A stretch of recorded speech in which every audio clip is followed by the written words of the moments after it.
Hello everyone, in this video I will go over my solution for the problem named choosing capital for Treeland, which is taken from a Codeforces Div 2 contest. This problem is rated 1700 and the learning targets associated with this problem are how to find the right DP state and what information we need to capture for each node. In this problem in particular, the DP state is a bit unusual, and because of that unusual and unconventional DP state, we need to come up with an unconventional and unusual recurrence and base case, which are easy to come up with but are a bit unconventional, especially to code. So before we start discussing this problem, you should check out the videos before this problem, which give the 4 simple steps needed to solve any DP on trees problem. And I'll be using these 4 simple steps to solve every DP on trees problem in this course. So now let's dive right into the problem. The problem essentially gives us a tree with n nodes, where each of the n-1 edges of the tree have a direction to it. So this is the first unusual feature. Every edge in the tree is directed, but if the edges were not directed, they would represent a tree. So note that the directed edges need not represent a tree, but the undirected graph does represent a tree. And we are given this graph-like structure or tree-like structure, and we need to find the minimum number of edges whose direction should be reversed so that all the edges are directed away from a capital node. Also, this will just be our first line of output. Our second line of the output would be finding all those capital nodes such that the number of edges we need to reverse for that node to be a capital should be minimum and should be the value we printed in the first line. So you can read the whole problem statement, but this is what the problem is asking us in a gist. So obviously we need to look at the sample test cases to understand this problem. In the first sample test case, we have a tree with 3 nodes, and this tree would be a tree only when the edges were undirected. And we need to first find the minimum number of edges to be reversed so that all the edges are directed away from a capital node. So let's say that 1 was the capital node. If 1 was the capital node, then we know that the minimum number of edges to be directed away would just be 1, because we would basically need to reverse this edge so that all the edges are away from the node 1. And similarly, if we needed to find the number of edges to reverse, for 2 the value would just be 0, because anyways we basically need all the edges to be directed away from 2. And similarly for node 3 the value would just be equal to 1, because we need to direct the edges away from 3. And hence our output for this sample test case would be 0, because 0 is the minimum number of edges, or basically the minimum value which we get, and we get that for only the capital city 2. And similarly in the second sample test case, if you look at the value for node 1, or the number of edges to be reversed for node 1, we see that we basically need to keep this edge the same way, and we need to reverse these 2 edges. So that cost is 2. And for the second node, the value would be similarly equal to 2. And for the third node, the value would also be equal to 2, which you can verify by hand yourself. And for the fourth node, the value would be 3, because we basically need all the edges to be away from the fourth node. And hence you can verify that the minimum is achieved for nodes 1 to 3, and that minimum is just 2. So that's why our output would be 2 and then 1, 2, 3. So an immediate realization comes to our mind, and we realize that for each node u, we need to find the minimum number of edges to reverse such that u becomes a capital node, because that's exactly what value we are computing based on the first two sample test cases. And hence we need to find the minimum number of edges to reverse such that all the edges are directed away from u. And this is the key condition which we need to focus on and which we need to basically find the value for. And obviously, like, this will motivate our DP state. So let's consider a node in this tree, u is equal to 3, and note that this symbol triangle essentially means a subtree. So all the triangles represent a subtree, and that's a common way of basically not drawing all the nodes inside the subtree. So anyways, let's consider a node u is equal to 3. So this is the capital node which we are setting, and we know that all the edges ideally should be directed away from the capital node. So this will basically be the direction of all the edges of the tree. So based on this diagram and based on considering an arbitrary node to be the capital, we realize that the cost for the capital consists of two parts or two steps. The first step is making all the edges from the root node 1 to the node 3 in an upward direction. So our first step is to make all the edges from u to the root upwards, because that's what you can clearly see in the diagram. And the second step is very important, which is considering all the other edges other than the edges from 1 to 3, and you can clearly see that all the other edges are downwards.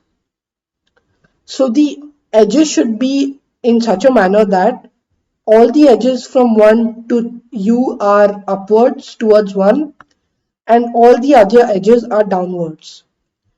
So this means that the cost for making any node u a capital will just be the cost for step 1 plus the cost for step 2.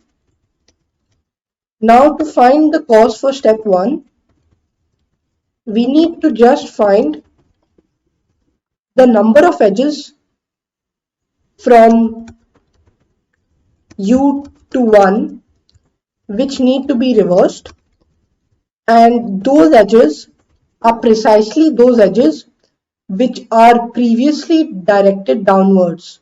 So if the edge was directed downwards, we would need to have a cost of 1 to make it upward, and hence the value will just be, the cost for step 1 will just be the number of edges from 1 to u which are currently or initially directed downwards. Now the cost for step 2 is slightly more involved, because we need to basically direct all the edges downwards except for those edges which are on the path from 1 to 3, and because of that we need to find the cost which is equal to the total number of edges which are initially upward except for those edges which are on the path from 1 to u which are already upwards, because all those edges which are upwards except for those edges on the path from 1 to u will have to be reversed, and hence that's exactly what our cost will be. Our cost will be the total number of edges which are directed upward minus the number of edges which are from u to 1 and are upwards. So to summarize, our total cost for making u the capital node is just equal to num downwards of u plus total number of edges which are upwards minus num upwards of u, where num down of u represents the number of edges in the path from 1 to u, or the path from the root to u, which are initially downwards, and num up of u represents the number of edges in the path from 1 to u, which are initially directed upwards. So if you think about this for a few minutes, you should realize that this is exactly what the cost for making u the capital node is. And now you should also realize that what is left to do is find the values of num dp of u and num up of u recursively using dp. And that's exactly what the entire problem is about. It's about finding the dp values num down of u and num up of u using dp on trees, and this essentially is our step 1. So first, let's consider the recursive case, because based on the recursive case we will be able to find the base case.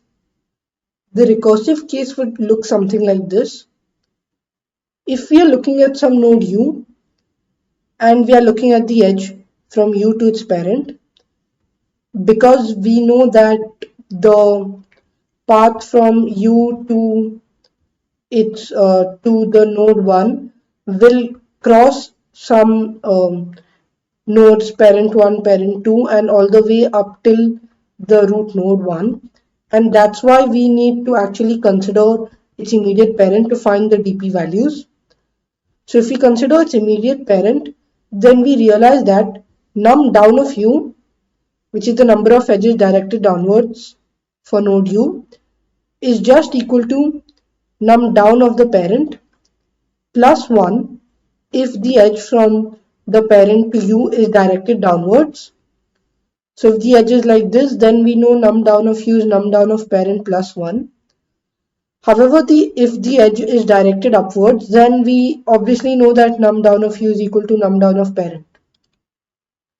And similarly, num up of u can be computed in almost the exact same way, except for the fact that plus 1 will happen only if the edge was directed upwards, and plus 0 will happen when the edge is directed downwards.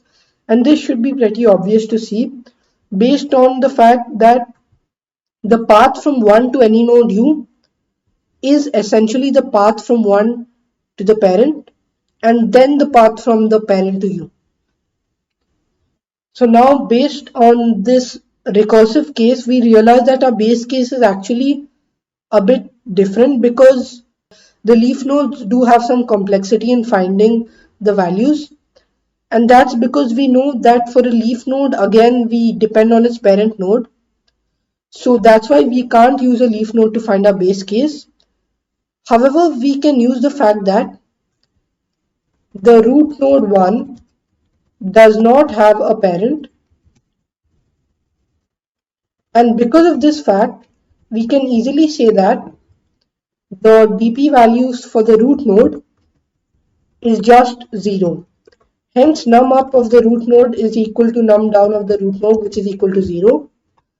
And this again should be obvious based on what our recursive case was. So now that we have completed steps 2 and 3, with step 3 before step 2, or in this case steps 4 and 3, let's look at the code for this problem. And the code is actually going to be important because we need to know how to represent the edges downwards versus upwards. So that concept or that idea will be crystal clear to you when we look at the code. So in the code, first I have the variable n, which is the maximum possible value for the number of nodes in the tree. Then I basically have the adjacency list. Note that in this case I have a triple vector because I need to store the direction information, which I'll talk about just a minute later. Then I have the num up and num down variables, which are our dp values, and I have vals of n. Vals of I is essentially the value which we used to find in our sample test cases, which is essentially the cost for making I the capital city. Now, tot num upwards is the total number of edges which are directed upwards, and I basically will compute the value of tot num upwards when I read in the graph. So when I'm reading in the graph, I take in u comma v. I add the edge u comma v with the weight 0, where a weight of 0 indicates that this edge is in the correct direction, and a weight 1 indicates that the direction is in the opposite way. And this will come handy in the DFS function when I'm computing the DP values. So in the DFS function, what I'm doing is that I'm basically taking in the value v and the value w for the edge u comma w, u comma v. If v is the parent, we continue, and if the weight of the edge is 0, this means that the edge is in the correct way from u to v and is basically downwards, and that's why this leads to our first set of recurrences for computing num down of u. However, if the weight, if the edge is basically in the reverse order like this, then we know that the edge is upwards, and that leads to the second set of possibilities. And now I basically, after I compute the DP values, only then I need to call the DFS from V to U. I mean from V with U as the parent. And this is because we need the values of num down of V and num up of V before we update or before we find the value for its children. So this is kind of like a reverse order in which we are doing the DP values and the DFS, and this is because the motivation for this idea comes from our recurrence, because in our recurrence we realize that we actually are going in the reverse order. We are going from a parent to a child, and that's why our DFS will also be called after we find the DP values itself for the child. Now that we have looked at the DFS, and also an important thing to note in the DFS is that if the weight of the edge is 1, then we know that the edge is upwards, and hence our total num upwards will increase by 1. And this code basically computes the DP values and it finds the total num upwards. After we have done that, we need a little bit of more code, which basically computes the vals of I, which as described in the whiteboard is just the number of downward edges from 1 to I plus the total number of edges which are upwards minus the edges from 1 to I which are upwards. And after that we basically need to print the output, which is the minimum number of roads to be reversed, and that can easily be found by taking the minimum for all values. After we have found the minimum number of edges to be reversed, we need to print all those nodes which have those minimum number of edges to be reversed, which can easily be done in 2 lines like I have done over here. And this basically concludes the code for this problem. So I'll just submit this to see that it gets accepted.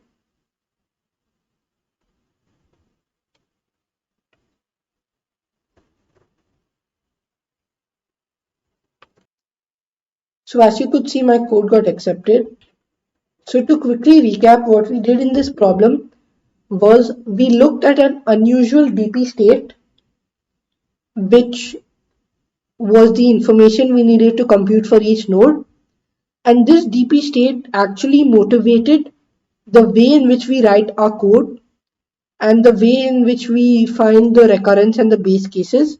Although this might seem easy, this was a bit unconventional, and our code also changed a bit based on our recurrence and our base cases. So I hope you liked the problem, and my solution to this problem. Thank you.